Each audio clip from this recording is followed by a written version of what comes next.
Alright, we're almost there. Before we wrap this tutorial up, I wanted to mention color management once again.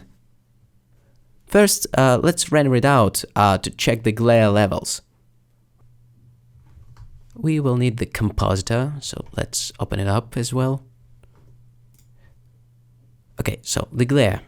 Given the wide dynamic range, overall bright tones and high levels, the glare makes much sense and wraps it up very nicely, making it both realistic and aesthetically appealing.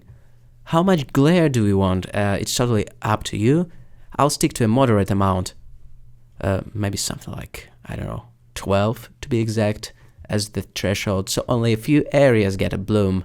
I'm pressing M to toggle the glare node on and off, and that looks good to me. As a finishing touch, I usually go to color management and see what I can do there to finalize the image. The color management tab is both the place where I make big and sweeping changes to the levels and contrast, but also the final touches as well. But whatever we do, make sure that the view transform is filmic and not standard, because the standard view transform just totally ruins the highs. It just rams the highlights right into the clipping wall. It's not fun. It is especially evident at the higher exposures, right? So that is worth double checking.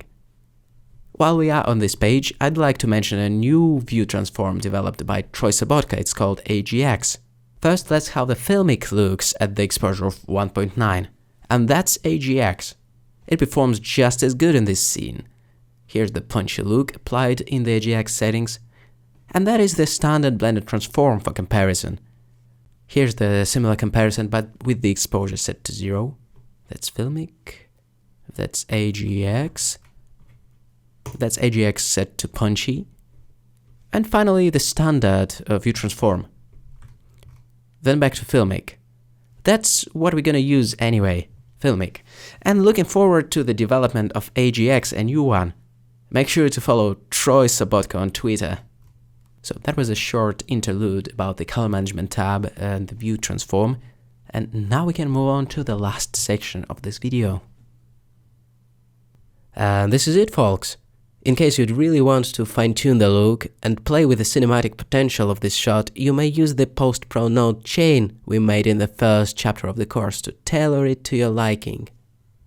Thank you for watching the cinematic lighting in Blender. I hope our course offered some interesting insights into CG lighting in general and Blender lighting techniques in particular. I can't wait to see what you create next.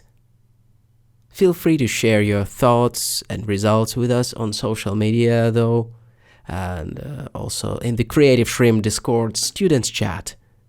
Your feedback is always appreciated, you know.